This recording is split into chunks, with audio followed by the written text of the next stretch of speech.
Yo, no maniacs. The mute button caught me again, man. Chris got me this time. He got me.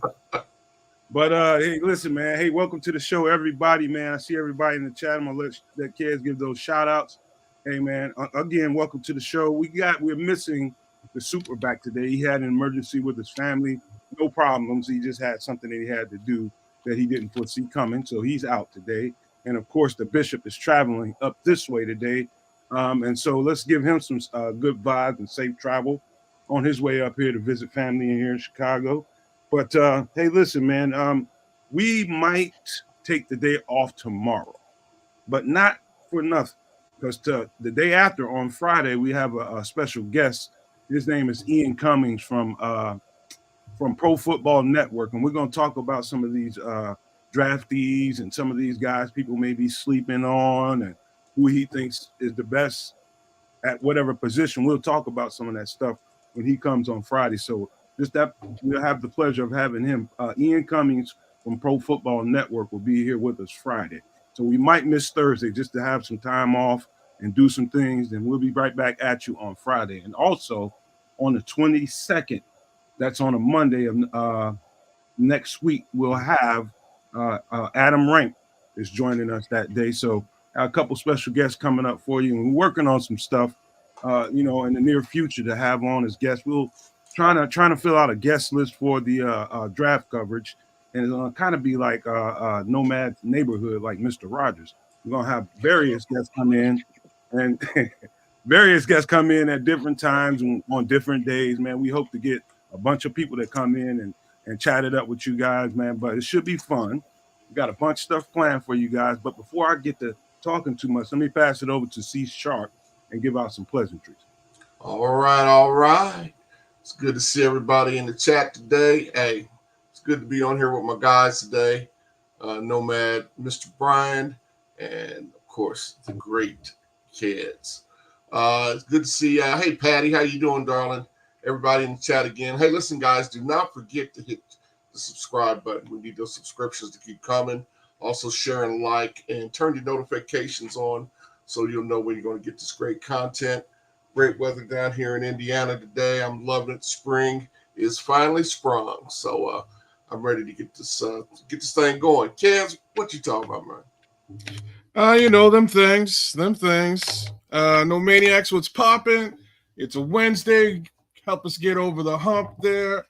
Sounds like we got some killer guests showing up. We got Ian Cummings. We got Adam Rank.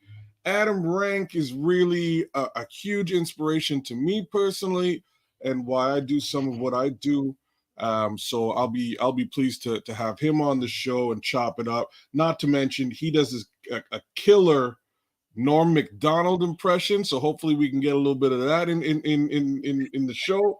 I'm fully expecting it. I'm putting him on the putting him on blast with the Norm Macdonald stuff. And anyhow, big Norm Macdonald fan. Norm Macdonald went to school in my city here in Canada, and then made his way to SNL fame and comedy fame. So we have a little bit of line of sight there just on that. In any event, let me give some shout outs to some of you heads that are here right now with us representing. We got FFG Style, our guy Plank, number 1 No Maniac in the building. Cornelius Squalls, number 2 No Maniac, representing with us. Patty Laura's here. Hey, Patty, how you doing? King Booker World's in the building. Squeegee's holding it down with us.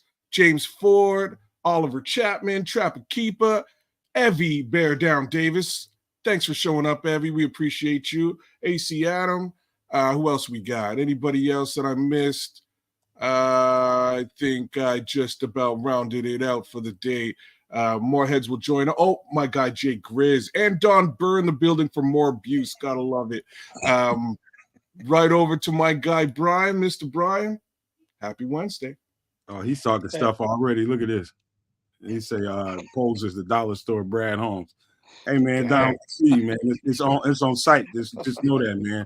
When I see you, it's on site, man. Barbershop, grocery store, wherever, it's on site. For that's just now. Hey, sports zoners, no maniacs. Good to see you guys. I do want to give a a bit of a shout out.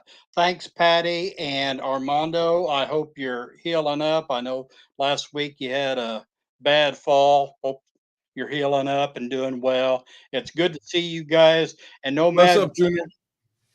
when you talked about Mr. Rogers' neighborhood, I just got a flashback. Eddie Murphy's Mr. Robinson's neighborhood.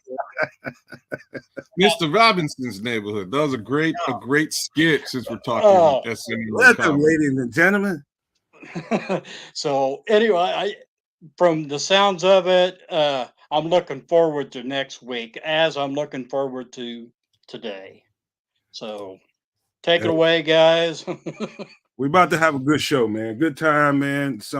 We getting back to some of the core people here, man. And listen, man, there's a report that came out on ESPN, man, and everybody around the league and around these social media spaces were wondering, why in the hell didn't Bill Belichick get a job?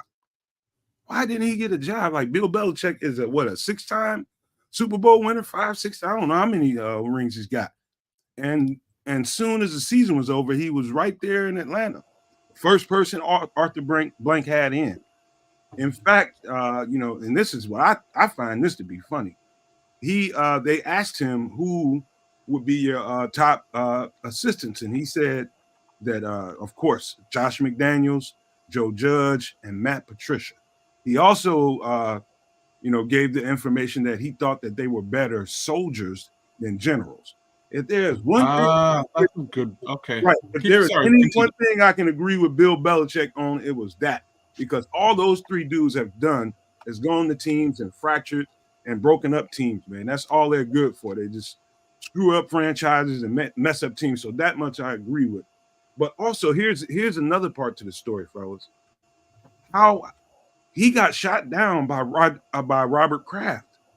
Robert Kraft told him that Bill Belichick was untrustworthy, difficult to work with, and a little bit stubborn. And he allegedly in the ESPN article. You're right. Thank you for that, Chris. But I found that amazing. If that's the case, if that reporting is true, I don't see Bill Belichick getting another head coach for the rest of his life. I don't see it. If you guys got anything, a take on that, Chris, man, you go ahead and pick it up from there. Well, I mean, you see a lot of stuff on the internet, and so you kind of have to take stuff with a grain of salt. That's the ESPN report, man. It's still allegedly. I mean, we don't know that it was said. It could have been.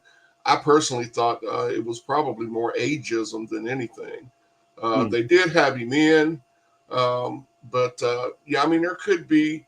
When a guy wins as often as Bill Belichick has, that makes your head kind of big, and so he might have said and done some things that caught Robert Kraft bad, and that could be the reason possibly, that he thinks or he thought, that he was maybe above the owner. So I mean, I don't know how much of it is. It's kind of sad because. The guy's resume is unmatched, so you would think he could have walked in just about any job that he wanted to. But I mean, it is what it is. He's still considered the GOAT of coaches, or at least one of them. So, Chris, can I tell you guys a quick story? Please do. So one of my good friends, man, we went to the same school. We all three went to the same school, but this guy came after I left. We ended up being friends later on, but he was really my guy's friend first. But I met him. We got to be cool. I was at his wedding and everything. But he played for the Patriots and Bill Belichick for several years. And I tell this story, and, man, everybody gets a chuckle out of it. But I remember we was at the wedding reception. He was still playing for him. And I was just like, man, it's a lot of stuff that, people say about Belichick and the cheating and, he's doing underhanded stuff, man. What's really going on, man? Is it real stuff like that going on behind the scenes? And if you've never seen the movie Eyes Wide Shut, then you can't relate to what I'm about to say. He gave me this look, man. Like, don't you ask me another damn question, man. Don't say nothing else to me about that. Because if you do, I'm going to have to walk out of here. I might have to do something to you on the way out. Those are the kind of eyes that he gave me. And so immediately I took that my instinct said, all right, just leave that alone. And I didn't say nothing else about it, but it told me that there's all kinds of truth to it. And actually, he didn't say that to me. Those were his eyes talking to me about that. Like, you can't ask me no more questions like that. I just wanted to throw that out. I think I said that before, either on the Barroom or BCP, one of them. But I believe I told that story. But that's all true, man. So I have never trusted Bill Belichick, and I have not liked the Patriots because I know there's an element to cheat going on with everything he does. And so all those titles, man, you can give them all the credit you want to, man. But I always thought it's an asterisk for me, and it'll always be that. But go ahead and respond to that. Well, I don't like any Boston teams. Any professional Boston team, I'm not a fan of, and it goes deeper than just the cheating. And I won't get into that. But once again, he didn't have great success at Cleveland, and then there are some asterisks next to his titles. So I mean, I'll tell you what turned me against Bill Belichick. What's that? They lost a game to a team in, I think it was 2005, 2006. And as he was coming across the field to shake hands with the opposition, there was a cameraman in front of him. This guy was just doing his job. I mean, he was taking, like you see after every game. And I guess he got a little too close to Bill Belichick. And I mean, Belichick just gave him a full shove and pushed the guy down. I mean, the guy was just doing his job, man. And I thought, it's you can catch it, you can find it on YouTube. And after that, I thought, you know what, you so-and-so, this guy's just doing his job. You got cameras in your face all the time. And he pushed that guy so hard, the guy had to have an injury because he had one of those shoulder cameras, one of the big ones. This is how far back it was. And that just compounded my hate for everything New England back then. So not what I would call a Belichick fan, and probably what a lot of we hear is true. So I won't try to defend him any further. Hey, so before you respond, man, you wanna brief up Barrelissimo? I guess he just got. He said, "What did I miss?" We just talking. We're just throwing it around. We're talking Bill Belichick in general and him not getting a job within the NFL. That's sort of how we started things out there, Barrelissimo. To touch on him and his tenure, like those comments are to be expected by way of Robert Kraft. You don't win 6 championships without being at least slightly a little bit of a jerk, and that's like me saying it nicely, right? So I'm sure that would be a personality like that running the show really would have lifted a lot of weight off of Robert Kraft. Robert Kraft is just spending money, right? You're spending money. Bill, you're cooking. You're getting the players. You are putting them into position. You're getting the coaches. You are again putting them into position. You're managing this entire thing for me at a CEO level, whereas I just have to. How much money do you need again? I just sign these checks. Yeah, okay. So like Robert Kraft has been making money.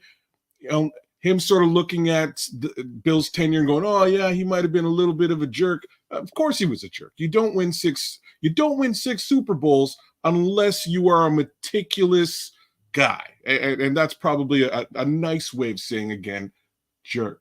All the cheating allegations, etc. I'll let you know the 2 teams in the NFL that I have just about zero love for are the Green Bay Packers, clearly, number 1. Number 2 is the New England Patriots. A lot of it has to do with what Chris was saying. I am no fan of anything Boston. By way of basketball, I'm not a big baseball guy. Even down to hockey, not a big Boston guy. So, that being the case, I'll throw a layer in it for you just so you can continue to talk. But let me throw this in there. You heard the words difficult to work with, stubborn. Yeah. And you got to think that decision to make a defensive coordinator the offensive coordinator for what's his name, the quarterback there, and it's probably not the quarterback. What's his name? Mac Jones, man. That you got to think that decision, up in Robert Kraft's space. And it's like, hey, man, what the F are you doing, man? Why does he not have a real offensive coordinator? And somehow Bill Belichick, being the control freak that he is, was able to kind of crush probably Robert Kraft and say, we don't need him. We'll develop him with a defensive coordinator. You have to think that Robert Kraft sees that as, man, that's a little too far. And when he did that, they had to go through a whole season with the defensive coordinator as, you know, the offensive coordinator. That's crazy.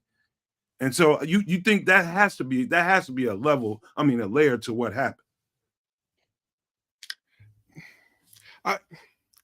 I would tend to agree with you here. I think that's probably less than a nuanced take. I think it's a factual take. Whereas, again, if you're in that CEO role and the guy who's signing the checks is looking down over your shoulder going, hey, man, like, what the heck are you doing? We're losing money, right? And you sell him a bill of goods that is not worth its weight, being Matt Patricia. Yeah, it didn't work out. It was a massive mistake. Bill really just wanted to keep, you know, hail, the gang's all here, wanted to keep the band together. And that just didn't seem to pan out. And as it continued not to pan out, McDaniels goes, you know, he doesn't seem to be like, it's really interesting. It's a really interesting look, just that you know, that corporate structure, those guys, it's clearly a bunch of jerks. I don't know how else to say it. It's clearly a bunch of guys who tend to get along with each other. I'm not sure how well they get along with other human beings worldwide. There's never been a personable, like your little recount of Bill Belichick. There's never been a personable. Oh, there's one personable interview with him, and it's not really an interview. It's him talking about football history, and his eyes light up and he starts just gushing about football history. And I was like, who's this guy? This isn't like, you know, Darth Hoodie out there, you know, talking trash. Like that's usually Bill. Really slow and meticulous, answers questions to the point, but he's not giving you anything more than that. And if he doesn't have to give you anything, he ain't giving you anything at all. He might give you a push, according to Chris. You know, I appreciate what he's done. I've hated that team for very long, since 85, really, because they were our they're the team that we faced in 85. I've hated them since 85. The fact of the matter is, when Brady came back against Atlanta, I had to turn around and just shut my mouth. I stopped talking trash about New England. I said, forget about it. I got nothing negative to say. You guys can cheat. You guys do whatever you want. You get around it, and you still will win Super Bowls. Heck, you're down 42 points. You still won the Super Bowl. I got nothing negative to say. I expect Bill Belichick to probably take on some level of coaching tenure in the college ranks, and I think it'll be a long tenure if he decides to do it. I just don't see him taking on the reins in the NFL moving forward. He could, but I don't see it happening. It would be a seismic shift for whatever team decided to take him on. What say you, Brian? Let's see. Bill Belichick, old, obnoxious, Yeah, check. and he can't find a job. Gee, what are the odds? Is it also possible maybe the game's passing by? Is it possible that people know that he's an absolute jerk to work with, so they ain't hiring him? His little stint with Cleveland, I always thought that when he went to New England, he sold his soul to the devil, and that's why he won the championships. Who knows? But I didn't like him when he was riding Parcells' coattails. I'm like Kedz, the two teams I hate, Green Bay and the Patriots. You know, good. Justice is served. New England, and I hope what's his name that got hired, the Mayo or whatever. I wish him the best. I'm just sorry it's for a crap team. No kidding, man. I don't think it bodes well for him. But yeah, Bill Belichick, man, when you got only 32 guys who pretty much they run the league. If one of them is putting the word out saying, don't hire this guy because X, you probably never getting a head coaching job again. best you can probably ask for is maybe some kind of assistant. I think when one of those owners, they're like a little mafia family or something. One of those owners decide to turn on you and say, put that 8-ball on you, I think it's over for you for the most part, and ain't nothing you can do about it. They absolutely run the NFL. The hell with the commissioner and what you think his role is. They own him.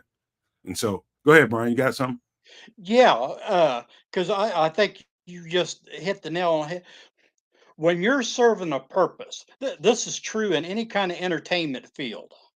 When you're serving a purpose, you get away with your silliness, your quirks, whatever. The moment you're not serving a purpose, making a money for the NFL, in his case, uh, uh, out of the pool, jerk, they're done with you. You can look at various stars in whatever field. When they're making money for people, you could have any weirdness you want. When you stop making money or you become a threat, then you slowly fade away. Hey, man. Hey, so Barlissimo is saying it's my birthday on 4/20. How you like that? And I made a Barlissimo streaming wish list, end quote, to improve my content creation, live broadcast, good or bad idea. Damn sure is a good idea, Barlissimo. You know what's a better idea? Coming to the Nomad Network and helping us and working with us, man. So tell them, chat, you need to join the Nomad Network. This is a perfect fit. This is your family before you even knew it was a family. We need Barlissimo on the Nomad Network. You guys got to convince him. He ain't listening to me. I love him, but he ain't listening to me. Love you, Barlissimo. And I think he's listening. I think that 2:30 in the morning podcast, I don't agree with. Yeah, he that can does make record it, for though. He good can leadership. record it. He can record it, and we can put it out there. It doesn't matter when he does it. So, yeah, happy early birthday, man. If we don't get a chance to Happy birthday, brother. 420. You know what it is. Smoke them if you got them. Happy birthday, Barlissimo. Happy so, birthday from across the pond. So we got a little bit of news today out of the Bears front office. Chris, you want to pop that up there? And this guy by the name of Ted Cruz has a special advisor to the CEO president as chief administrative officer.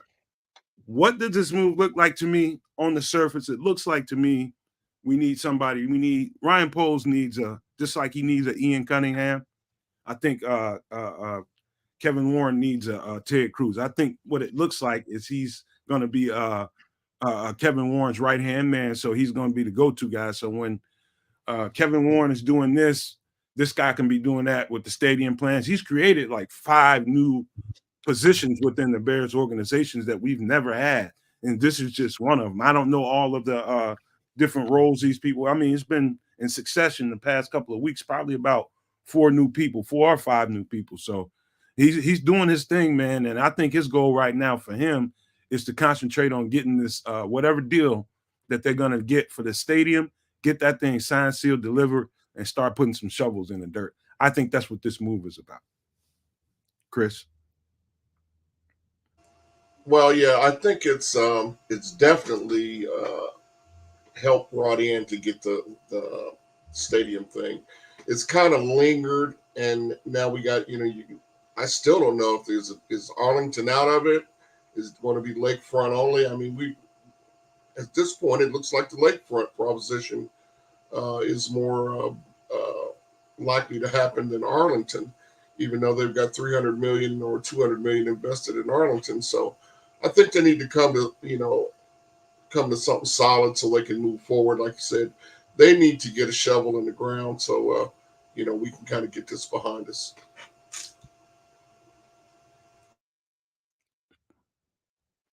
I don't know. It just looks like they needed an extra body, extra mind, extra business savvy there. I'm not sure in what capacity that's going to really materialize into. Is it really related to Arlington Heights only? Is it really related to the new stadium? It may be that Kevin Warren's case scenario and responsibilities are pushing him to really focus on that stadium build. And again, that's his expertise. They may be bringing in a CEO really to actually manage day-to-day business case scenario for the Chicago Bears. So I have no clue what the reality is there, but it sounds like they needed an extra mind in management. And here is Mr. Cruz. Hey, before you go, Brian, let me jump on this. My guy, King Booker World. What up, King? Belichick is a hole in the arse. I agree 100%. I just from my little mini communication with my homeboy, man, he didn't like playing for him, but that's where he got drafted, and that's the way it was. You end up where you end up. You don't get to pick the team you want to go to, but every indication tells me that is absolutely right, man. People respect him, but they don't like that guy too much, and 100% he's one. Thank you, King. But go ahead, Brian. You want to speak to that? Oh, I don't have a whole lot to say other than they need to do something, and if getting more help or whatever is needed, I mean, I don't know what all Kevin Warren's expertise as far as real estate and that sort of thing, but this is becoming a joke and not a funny one. Uh, the Bears, they needed a new stadium 2 decades ago, because with the park and rec holding them ransom, um, something needs to be done. The sooner the better. If it takes to get a new person, or we all saying kumbaya, whatever, to get it done, we need to get it done. Amen to that. Hey, so I found a little mock draft, and it was done by Peter Schrager, who I believe is with NFL Network, and also Phil Yates with ESPN. They combined forces and put together this mock draft. And this, when you look at it, it's interesting.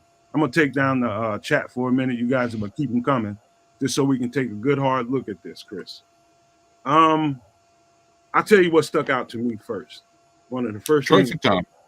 No, that doesn't surprise me. Well, I told you I thought he was the best all-around offensive lineman in the draft, and I'll stand by that. Johnny Newton's not in there.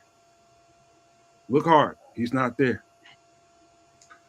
Johnny Newton he's fallen in a lot of mock drafts also. That's not surprising to me. Not well, only I think not only that, look at it was 2 3-techs that got taken before him. Byron Murphy, really? And also Darius Robinson, who most people consider a 3-tech. The Byron Murphy doesn't surprise me. The Darius Robinson doesn't surprise me either. Because I've reading a lot of mocks and news on the net. Byron Murphy's name has been in the latter half of the first round in a lot of what I've seen. Look at that, Chris. Look at what Rob Hansen just said. Yeah, I just noticed that now. Yeah, and that was another thing. I think Zach Frazier has overtaken JPJ as the number 1 center. But I think, and Nomad, me and you went back and forth about Jerzon Newton a lot. Not about his talent, man. About his fit. I understand, and we disagreed on that. But I think he suffered an injury that's kind of may have a little bit of an effect on where he's going to go to. So I still think the kid is a great player. What injury? I think he suffered an injury there at the latter part of the season. I don't think he didn't perform at the combine. I don't believe. So Barlissimo is saying JPJ apparently has a concussion-related flag on his medal, and that's all new stuff to me. Yeah, JP. I know that's Barlissimo's guy. Yeah. That would explain a lot. So go ahead, finish your thoughts about Jerzon Newton. Yeah, I still think the guy's got a lot of talent. I saw somebody on NFL Network compared him to Aaron Donald. I don't think I'd go quite that far. But then again, Aaron Donald wasn't Aaron Donald coming into the 13th pick in 2014. So the guy has a lot, obvious talent, and I think he's going to help a team. But he's a 3 technique. And again, man, you don't agree whether he could be a fit at Chicago. I think he could be, but he can. But I'm talking about measurables. Based on what they've done previously. Yeah, they like longer. They like the longer guys. Yeah. I get it. So but yeah, that doesn't surprise me that he's not in the first round though. Go ahead. If you run these mocks as much as frequently as Chris and I do, you would notice that Johnny Newton drops. He sinks like a stone in most of your mocks, especially even at this point. I'm yet to see a mock where Byron Murphy is ahead of him, though. I'll say that, and I'll also say that the D tackle position is relatively deep this season. I'm not sure how elite they are, but it's pretty deep. Hell yeah! All of those reasons, I kind of expect DT to fall, and we may not see very much being drafted in the first round. But I expect to see a big contingent of DT second and third. Rome Odunze jumping ahead of Maliknabors, I think is crazy. Oh my gosh, I didn't notice that. Nuts. And I like Rome Odunze, but I think that's absolutely nuts. And Brian Thomas at 28. That's I don't think there's any way he makes it to 28. Oh, hell, absolutely no way. Yeah. I don't think. How about the Bears skipping Joe Alt? Well, yeah, you got that. And also look at J.C. Latham. Some people were saying he wasn't getting out of here until like the second round or so. And I think that's where I'm not going to agree with this because I think Latham's going to get higher. Listen, people love Troy Fautanu. Okay, the only questions about Fautanu is they'd like for him to be a little taller. The rest of these guys are all like 6'5" plus, and I think he comes in at 6'3". Is that right, Nomad? Who is that? Fautanu? Fautanu, yeah. Yeah, it's probably a tall 6'3", maybe 6'. Yeah, and so a lot of, I've even seen him, projected as a guard in the NFL, but, the guy's footwork and, his movement skills are, he looks like he can play tackle. So, and sometimes I think that's a little bit overrated, that a guy has to be 6'4", 6'5", to be a premium left tackle. I think he's got the talent to play it. So it is a little surprising that he would go ahead of Alt. I don't think Alt makes it to 12. I don't think there's any way. So look at the first edges off the board. Look at that. Let me pull this down for a second, Brian. Look at the first edge off there was Dallas Turner. Second edge that came off was Latu. Let me see. I'm looking for the third one right now. And first and chop at 25-26. First way down to 25. Wow, that's crazy. That's crazy. Chop right after that. Oh wow, that's pretty wild to me. That's pretty wild. But a lot of this mock is pretty reasonably sound in my opinion. I think a bunch of people might argue who hasn't looked at the Troy Fautanu film and be like, why in the hell would the Bears draft that guy I'm telling you, he's that good. I'm telling you right now, he's that good and that versatile. I'm telling you, he's the most versatile guy in this draft period. I can argue with anybody up and down about it, but that's how much I see his value at number 9. I think he's that good. It took him a while. I wouldn't be mad at 9. Because he's a player. I think I wouldn't be mad with him at 9. I mean, at 9, if we got a draft at 9, I want somebody in the trenches. Either OT or that edge guy. Yeah, I mean, you want to speak to that, Brian? You see something up here you want to talk about? No, like I said, Alt was the one that caught my mind, but these are a little bit tricky because I mean, as fans, the lines are what you want, or the trenches. That's what you want to build up, and I keep hearing, 4 quarterbacks, 3 wide receivers, blah, blah, blah. And I mean, that could happen, but teams know that you win with, strong lines. Do they? Well, that should be this common knowledge. I mean, football. What's the Super Bowl Tampa Bay against Kansas City? Yeah. I mean, the Golden Boy got stomped. I think a lot of times GMs and whatnot get infatuated with skill players and their speed and their height, and I think that again is the case with wide receivers. I'm not for, outside of Marvin Harrison Jr., which I think he's a special talent. I'm just not for drafting a receiver in the top 10 of the draft, because I don't think receivers cause you to win championships. I think they help you win, but they're not the cause of it. Man, you gonna just protest on receiver? That's just all. Well, that high. I mean, not when we have such a void on the other side of Montez Sweat. I mean, you got to fill that void. If you can pressure the quarterback and you can protect your own, you're gonna be a good team. Period. Not saying you win a Super Bowl, but that's a formula. That's Formula One. Protect yours, pressure theirs. Let me go ahead, Brian. Well, not only what Chris says, having a player opposite of Sweat, because of what has transpired this offseason, your offensive line, there's not that great a depth. And you have Jenkins has a history of being hurt, missing games. Davis does too. I mean, I know last year was just bad all the way around, new team, mother passed away and all like that. But if you look at his history, he misses games too. You're not sure. Braxton Jones, great run blocking, pass blocking, and then you got the second year guy in Wright that did well last year, but was that a fluke or is that going to be normal? Your offensive line has zero depth. Borum, come on now. Carter really didn't get a chance to show. And center, that's like the Bermuda Triangle. It's just, Well, we did add some guys in the off season, so I mean, not long term. I mean, I think we have to add a center, man. It's just 4 picks.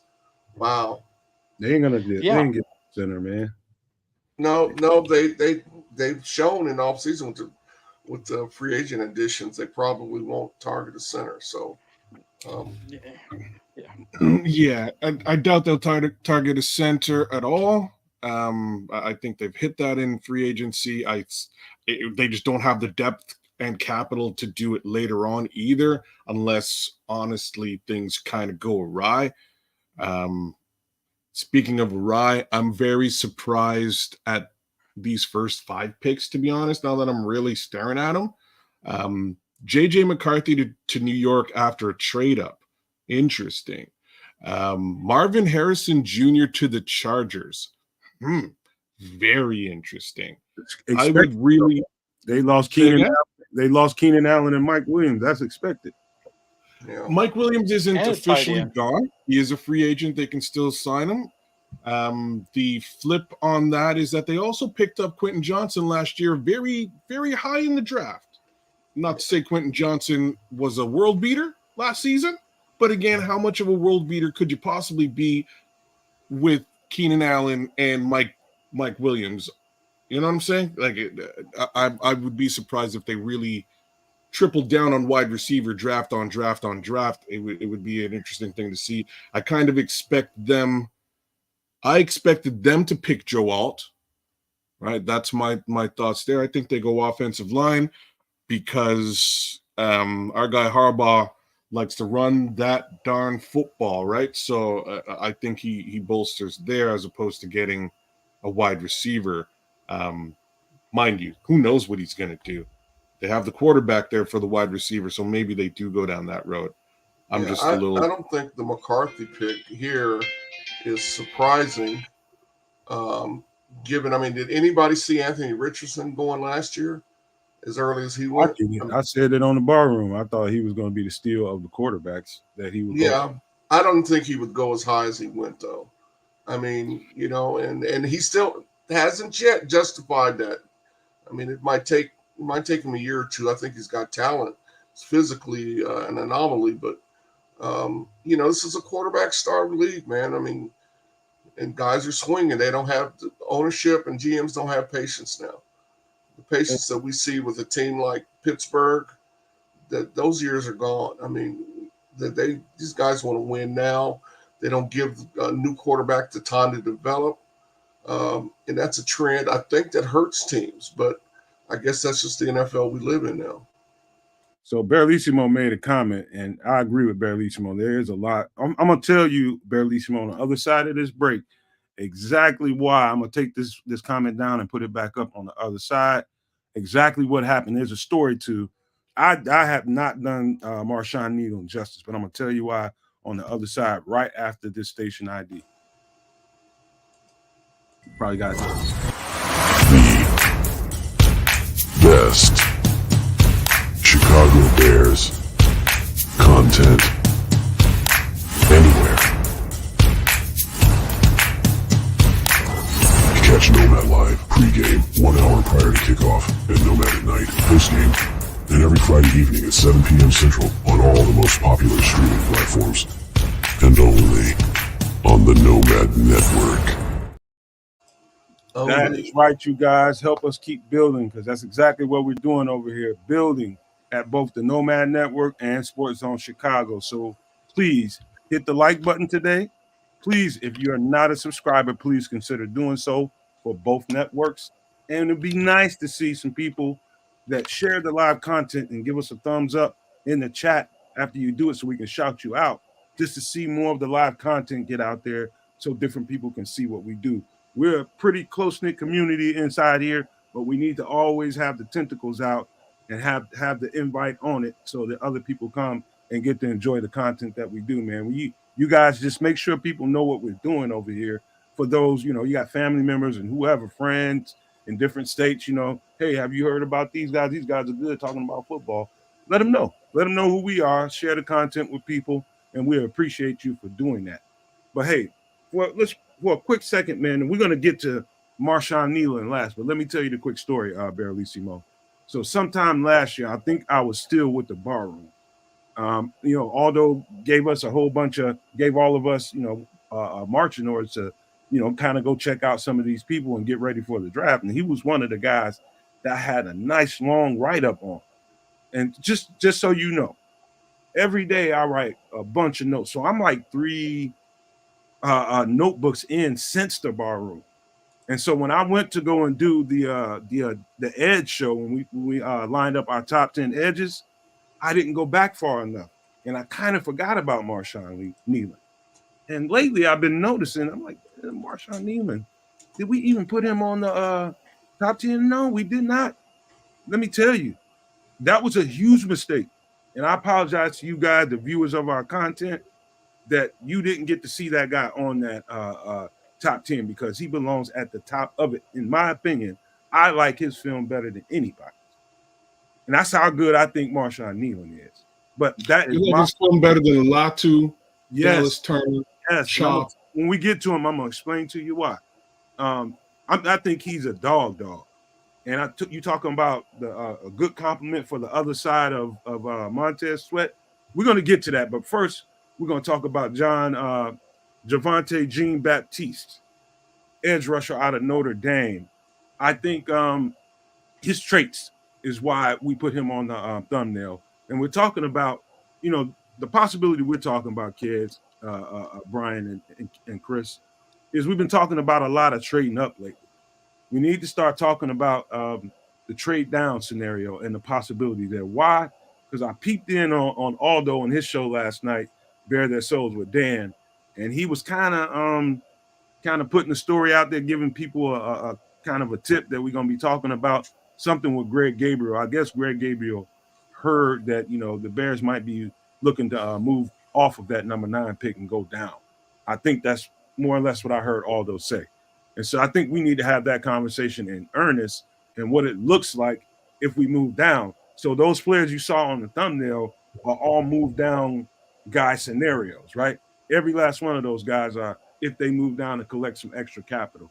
And so the first guy on that list, and purely because of his traits, is Javonte Jean-Baptiste.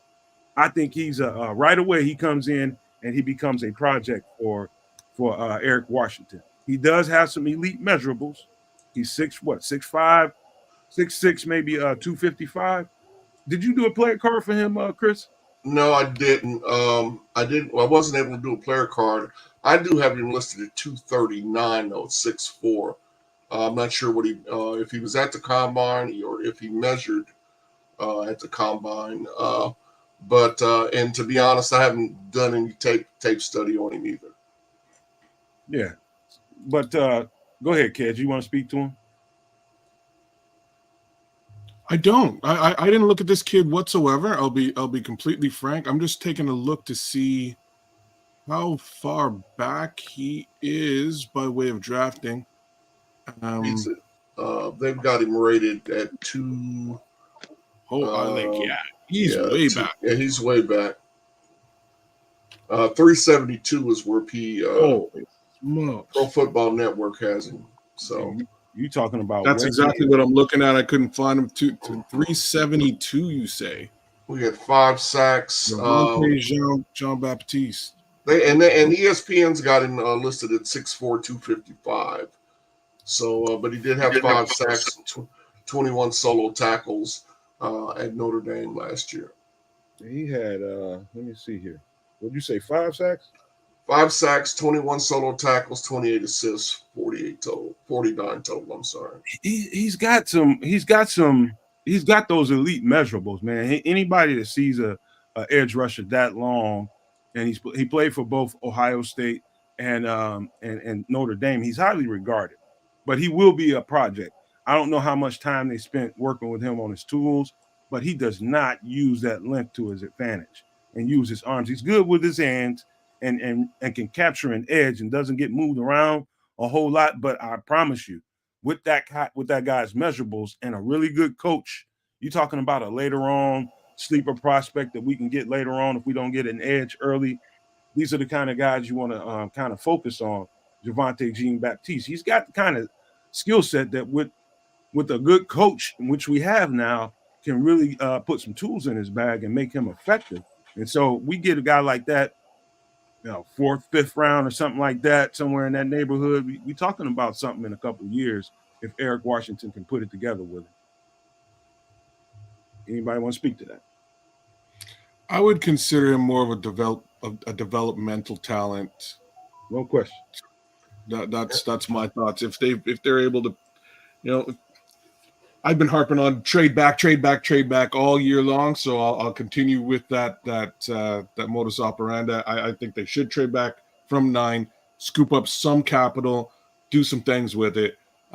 If one of those things is a secondary trade back, either from those whatever you get for 9, or for whatever you have later, pick 122, etc. Then maybe we'd be looking at a defensive edge later on if they have their eye on somebody specific. But he fits the mold. He has the length. But again, to me, that's development is not really what they want at this position right now. And I'm saying that because of Dominique Robinson, like very specifically because of Dom Rob. Dom Rob is developmental talent.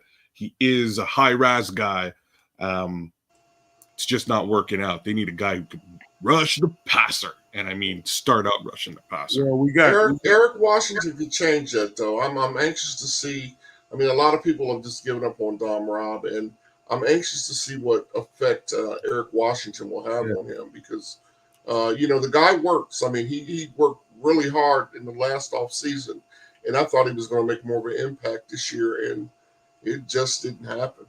So hopefully Eric Washington can have a positive effect on him. So shout out to Bearlissimo real quick because he just sent me a DM, and this is just now.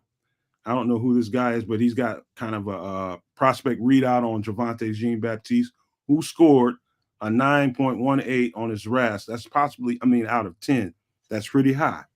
Ranked 139 out of 1,685 defensive ends from 1987 to 2024. Pro day pending. Let me see. Another guy. Let me look. And I'm just reading this off, and I'm seeing if I agree with everything he's saying. This guy broke him down. He says he always has his eyes in the backfield. Yes, he does have his head up all the time. Great first step. Yep. I didn't see the spin move. I'll go back and look at that, but he's saying he's got a nasty spin move. Built for Sundays, plays a little bit stiff at times. That is noticeable. And so the flexibility part of it, I agree with that. But shout out to Bearlissimo for sending me this extra information. And it pretty much adds up to what I thought on watching him on film. You see all of those things, man. He's a guy that's always got his head up, sets his edge well, got pretty good hands.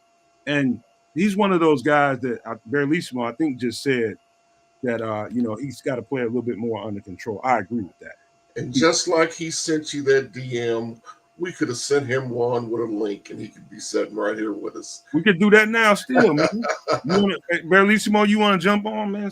You can come in here and describe it better than I can.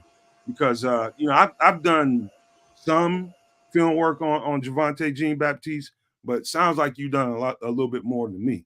But I think I like the traits and his abilities, man. I definitely see him, later on in the draft, if they don't get that edge early, he's a guy that they can work with. I don't, just because as of right now, Dominique Robinson hasn't appeared to be working out, I don't think you run away from coaching. I think the coaching is different. You give that coach a chance to help him, sharpen his tools a little bit and get him better. And I wouldn't write Dominique Robinson off yet, so. But Javonte Jean-Baptiste would be the same kind of project. I think he's a little more toolsier than Dominique Robinson. I'm pretty sure about that, in fact. But, you don't run away from coaching, man. You run towards it. You see somebody that needs some work and can be effective. If you put some time into him, you do that. And so I just see him as a project, and I don't think he's that big of a developmental project as, say, a Dominique Robinson. And Bearlissimo, you do have a link in your email. If you choose, jump on in with us, bro. We'd love to have you. That'd be lovely to have him on. But let's talk about the next guy, man. Let's talk about Mo Camara. How about this? I'm going to shut up for a second because this is one of Chris's favorite guys to talk about, and I believe Kedz too. I'm going to just let y'all take over from there. Well, the thing with me, it's always production. Production seems to always... and there our friend is, just that quick. Hey, there's the guy. What up, big dog? What's up, guys? You good? Bearlissimo, it's good to have you, my friend. Always good to be on, guys. I can't stay too long, but I can sort of give you some ideas about whatever you want to ask me about, really. I've gone through a lot of tape, particularly been looking at O-lines to see where the value is there and edge, because I think those are things that we can get probably a little bit later in the draft than some of the other positions.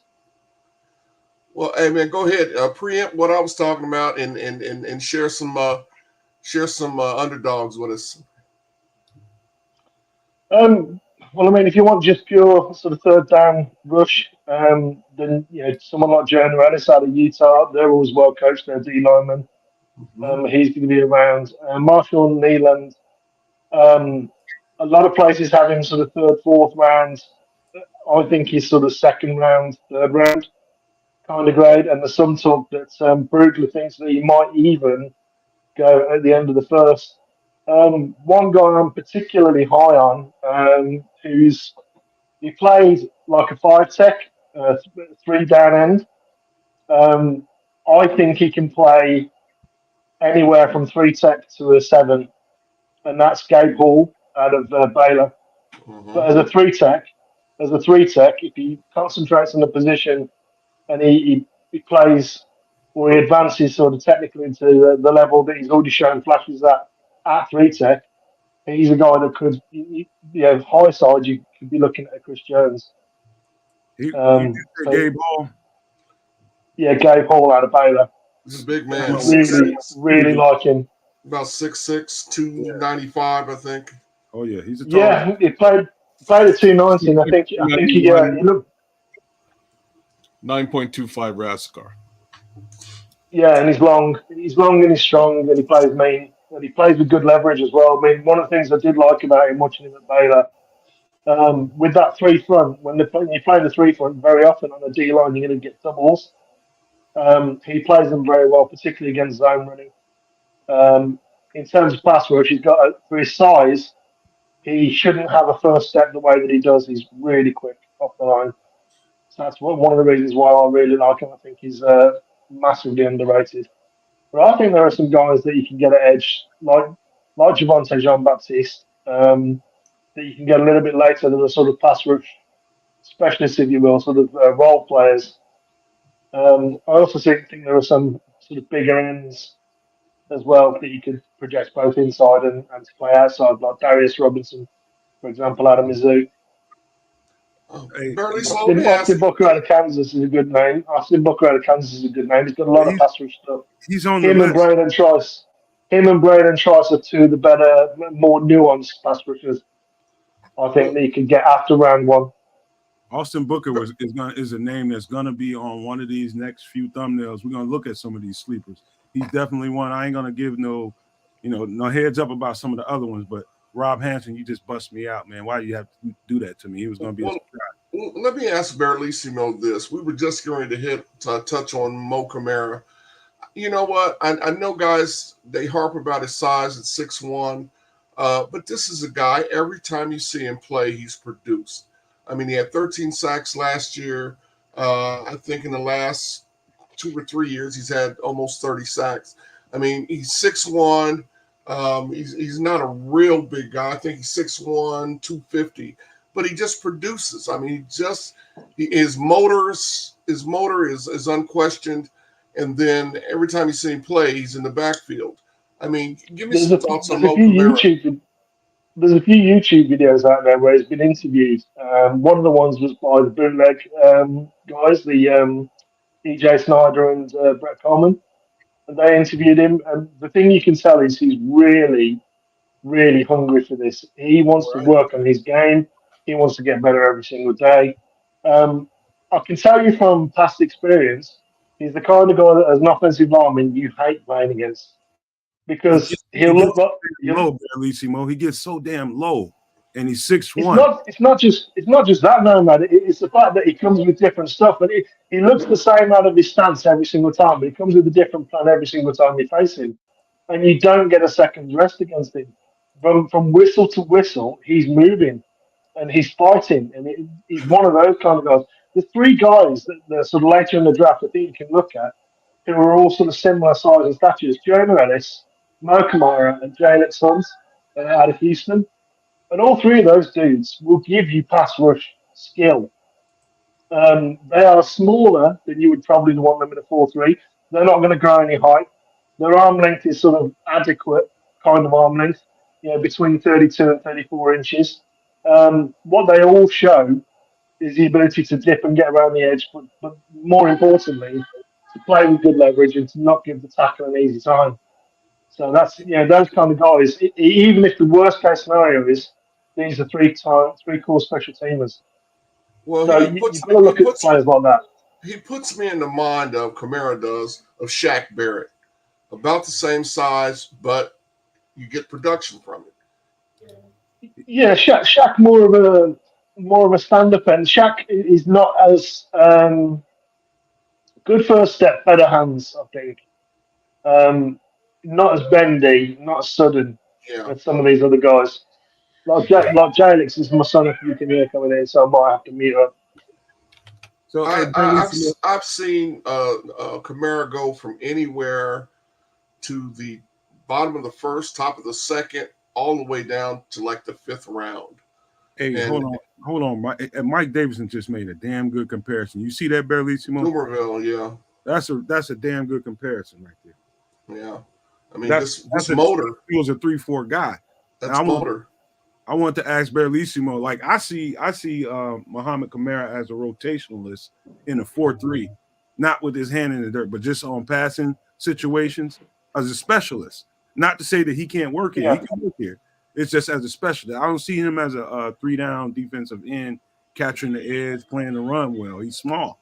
You know what I mean? I think he just fits better in a 3-4, to be honest with you. He's shorter, but he's got decent arm length. He's a guy that could put some mass on as well. I don't think he's maxed out in his body. The guy he kind of reminds me of in the way that he plays actually Derek Barnett, because, like I say, he's got a lot of different stuff. Looks very similar.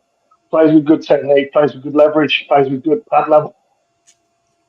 So, yeah, Derek Barnett, I mean, if he turns out to be Derek Barnett, yeah, he's probably going to have to put on this other 5-10 pounds of muscle.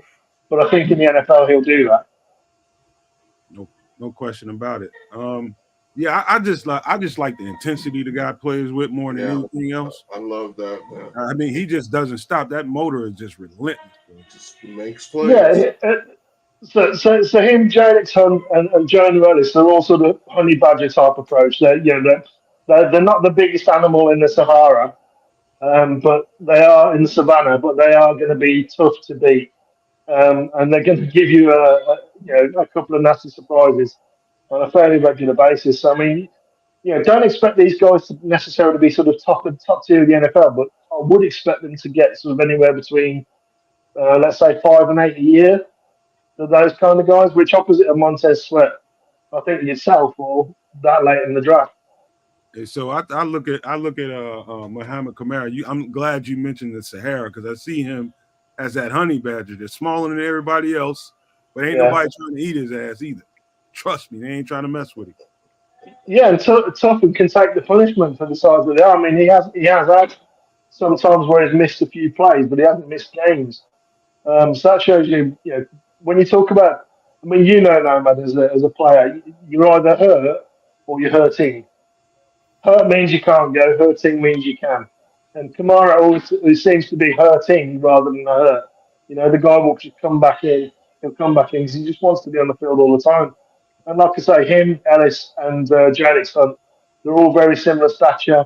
J.X. Hunt's probably the most explosive of the three.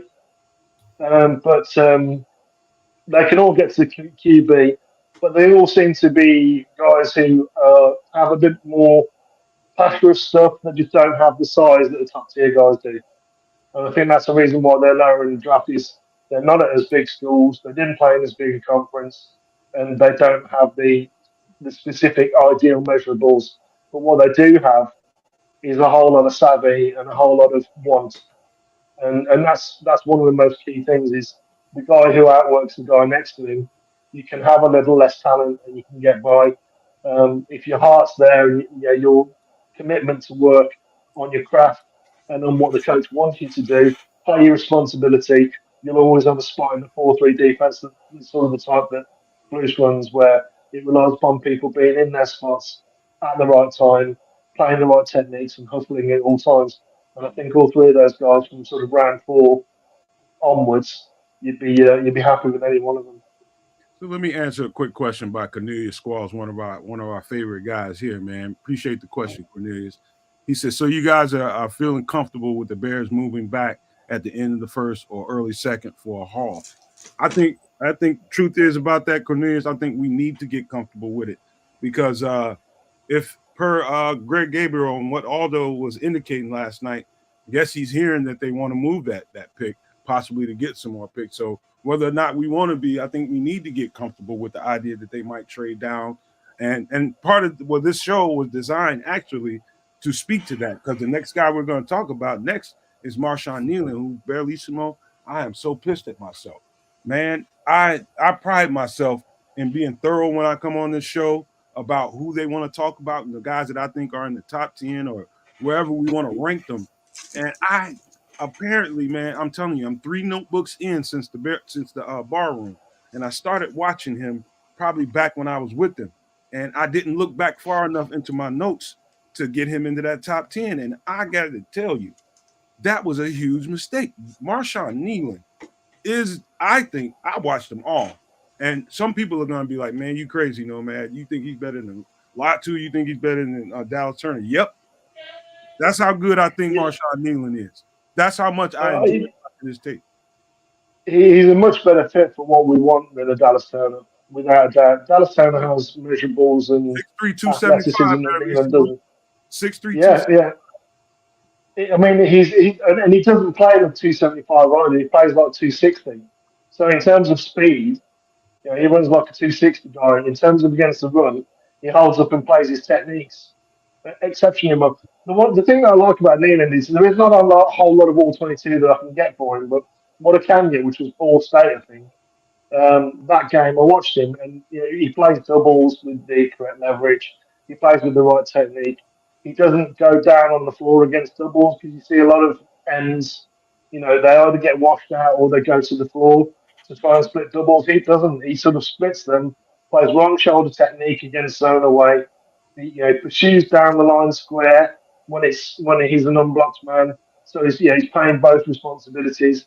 His vision is really good. He's got vice grip hands when he gets his hands on people in the Yes. backfield. They don't get free of him.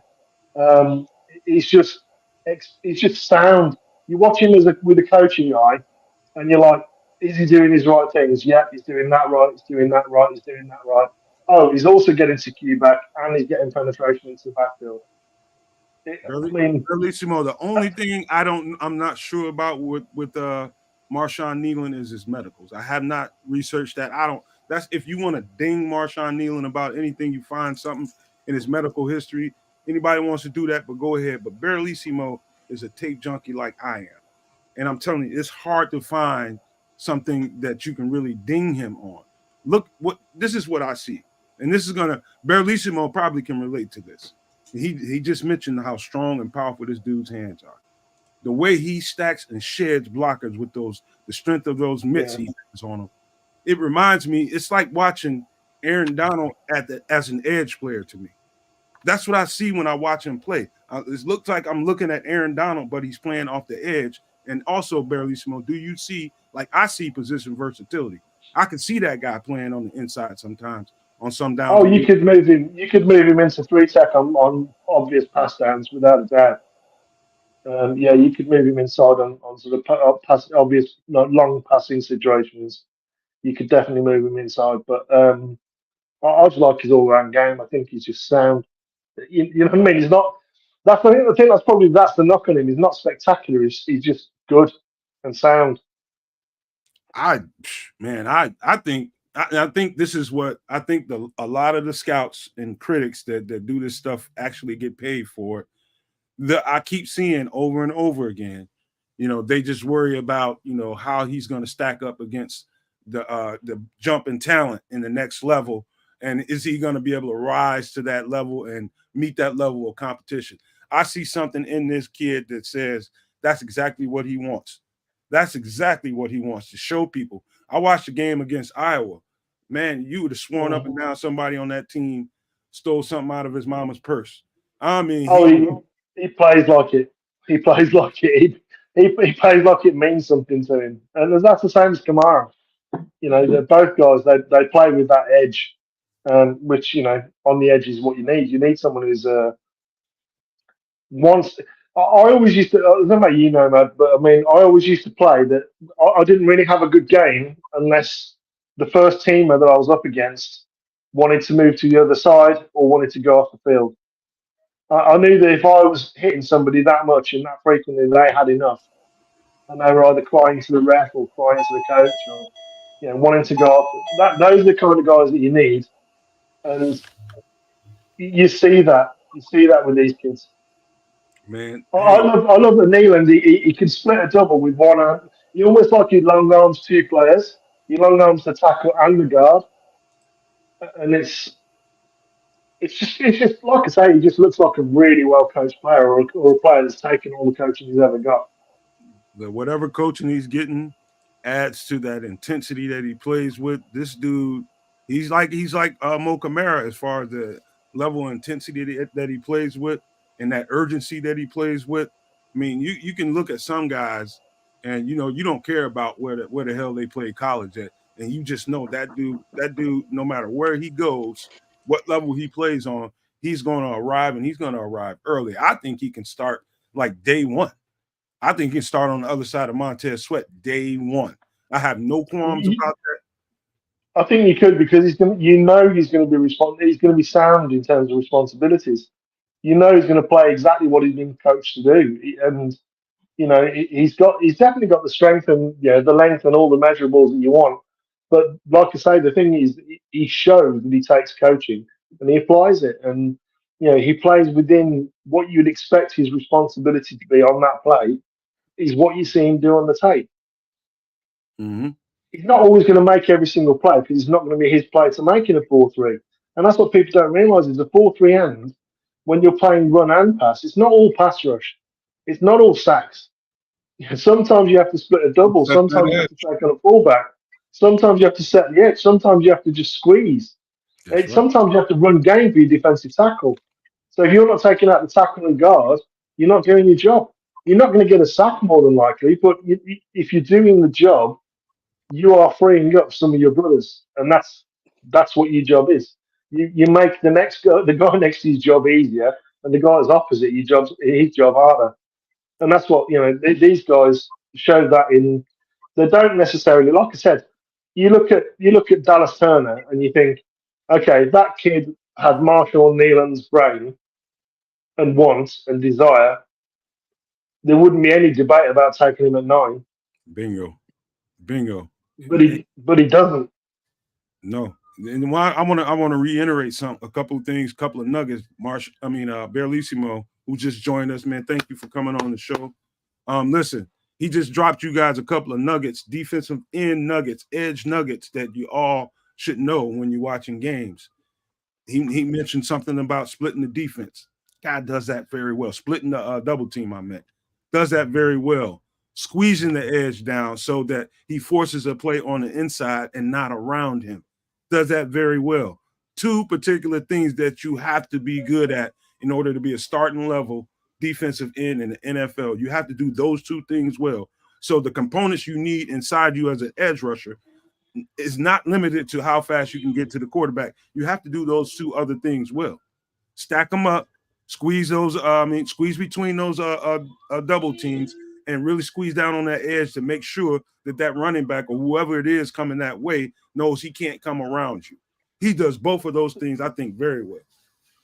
There is one more thing I'd like to say about all these, the 3 guys that I've mentioned, and that's that on an Alabama, you've got 5 or 6 D linemen that can rotate in, who are all 5 stars and cannot be left single blocks.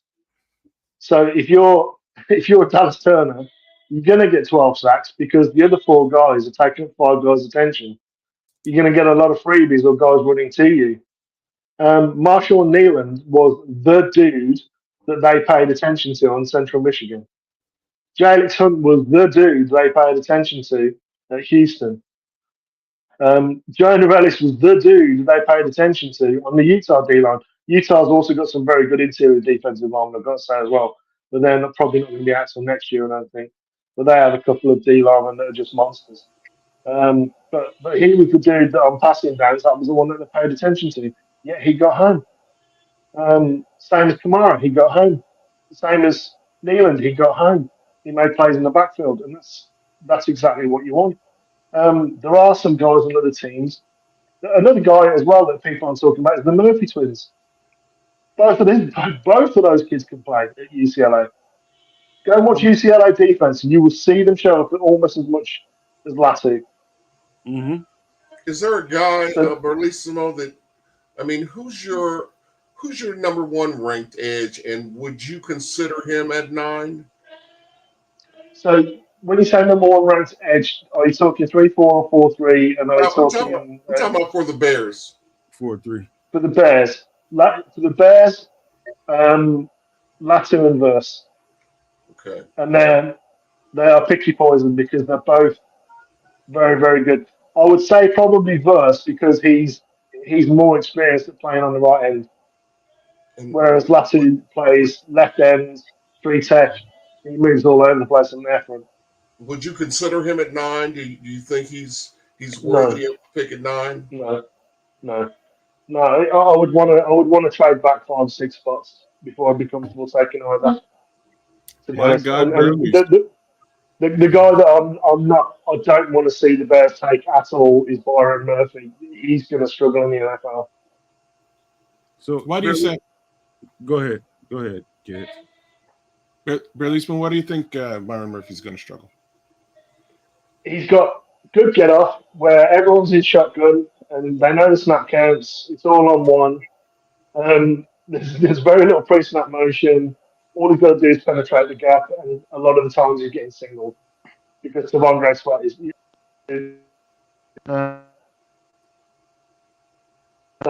He's getting a lot of free. He's getting a lot of free looks.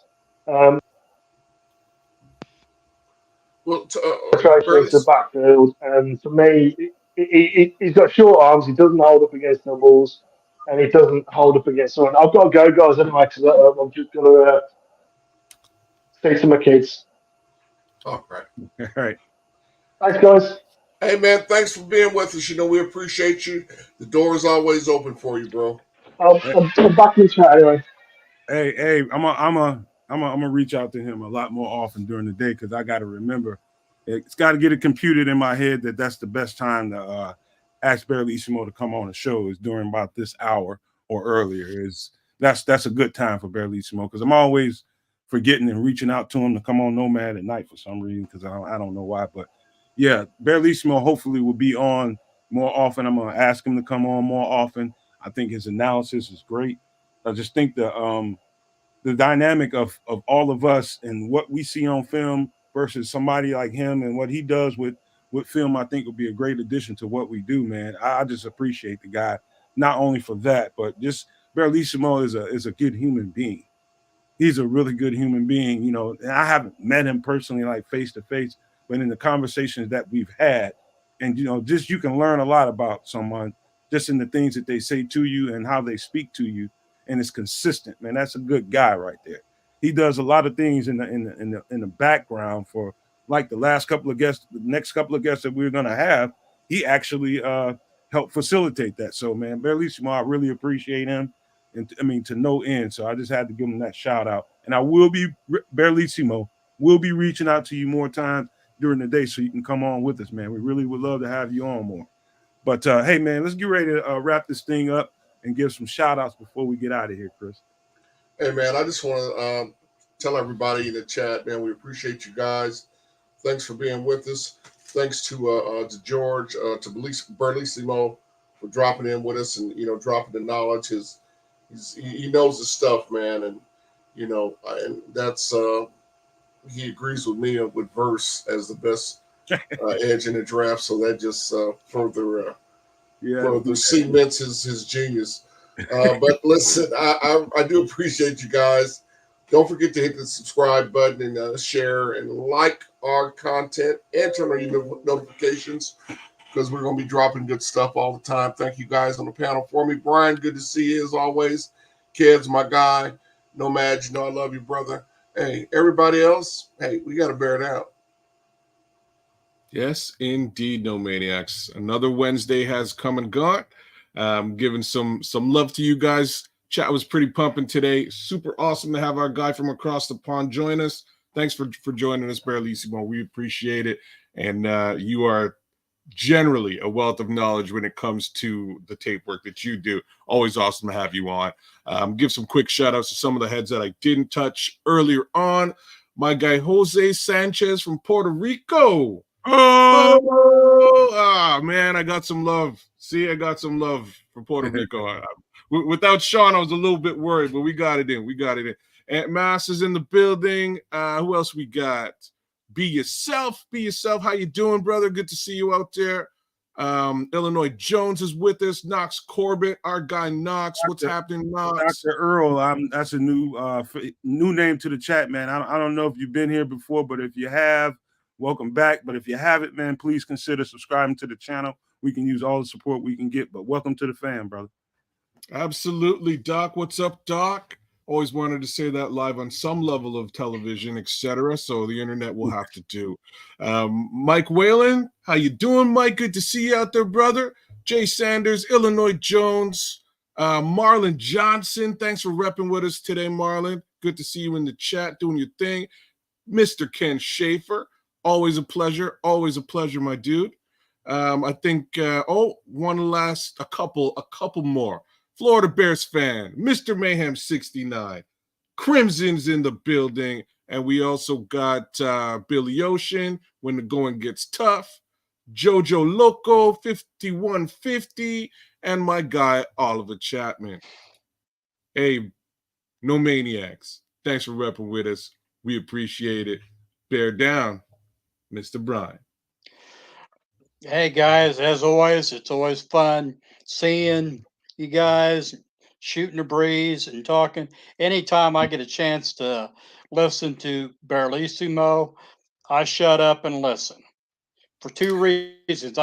One, I know I'm gonna get great football wisdom, and two, I feel like I gotta apologize to Barlissimo every time he may hear me talk because the way I butchered the English language with my Indiana vernacular. So, on that note, I apologize, Barlissimo, on my accent, and a happy early birthday to you. And thank you At for least you know coming he on. apologized for his accent. It's my accent, right? Hey, That's look pretty here, funny. man. Let me tell you something. I gotta thank Barlissimo one more time for being a spot guest, man. He just jumped in and gave us the help. Shawn and Bishop is gone, and that was a great lift up, Barlissimo. Appreciate that, and I meant every word that I said about you, man. That's just the way I feel about you, just so you know. And again, let me apologize to you guys for not getting Marshawn Kneeland into the bloodstream earlier, man. That is my fault. So before you double down on this, I'm gonna give you your pass. So your pass was that when you looked at that edge rusher, when you looked at edge rushers, you were very specific in looking for guys that you thought the Bears might actually draft, and excluded some folks just because of length alone. So I know where your headspace was, and I'll give you your little out there for the world. I know you feel a little bit of something because you slept on a dude that you think is really good. But I'm gonna tell the world why you skipped over Marshawn Neal. No. That wasn't it. Really? He was in a notebook like 3 notebooks ago, and I'm on like the 4th one. And when I went back to do that show and get the guys ready for that show, I didn't go back far enough, kids. I just didn't go back in that last notebook, and that's where all the information is on Marshawn Kneeland. And I missed the ball, man. And like I said, I pride myself in being thorough on the show and bringing you guys who I think and who we might think are the best players available at whatever spot. And I definitely dropped the ball there. So, man, I apologize for that. Remind me not to give you a pass again. It's just the truth. But, when we do those shows like that, kids, it's important that you take your virtues out of them and look at what their track history tells you to do. They are looking for size and length. And, so some guys like your Muhammad Kamara, I remember you guys getting on me about that show. And I was like, man, how come he can't make well, it's not about me or you. It's about we asked you about Kamara. We asked you about a couple of wide receivers like McConkey. But hey, you did your thing and we did our thing. It is what it is. It's in the books now. Hopefully all the No Maniacs take the chance, take the opportunity to go back and watch those shows. Those are really good shows with us breaking down the vast majority of the players in the draft. You ain't lying. Those are some good shows, man. And yeah. Like I meant to ask Barlissimo, and when we get him on here next time, I'm gonna talk to him about Leonard Taylor. And he had a tremendous 2022 season, and stat wise in box score, and the 23 season, he fell off in his numbers, and a lot of people thought that 2022 was his ceiling, and that's the best he's ever going to be. A lot of people don't know he played. I think he was under Manny Diaz when he first got in as a freshman, and when he put up those numbers, and then Mario Cristobal came in. I think that's his name. And put him at 1 tech, which is out of position for him. And so a lot of people probably felt down about looking at his box scores about Leonard Taylor. He's got all the tools you need, but his box scores don't look like they match up with the talent. And I'm trying to explain to you guys why. Because they got him playing at 1 tech at 6'4", 305. He should be playing 3 tech like his natural position. But we'll talk about that a lot more later. Yeah. Go ahead. I was just gonna say he's fallen in some draft boards too, but that dude is a player, man, in a big way. I mean, I think he's got all the goods, but we'll do a whole show. He'll be one of the guys we talk about that's falling out there. But let's thank you guys for coming, man, and hope we did our job as podcasters to give you the best Bears coverage you could have received today. Hopefully we did that job, man. But again, thank you guys for being here. And if you're new to the channel, please consider subscribe. Worst thing in the world. I hate to see a man beg. Y'all almost got me at that situation where I feel like I need to beg, man. We're trying to get to 2,000, and we're trying hard, man. Help us out there. Go give us that free sub. It costs you nothing. It is painless. Give us that sub, man, and get us to 2,000 before we start training camp, and I would love it. But before I get out of here, I got to leave you guys with these famous words. What famous words? Love, 2 fingers, and hair grease. And maple syrup. 2 fingers. Boom. I'm not sure what that is. Boom is right. Pause.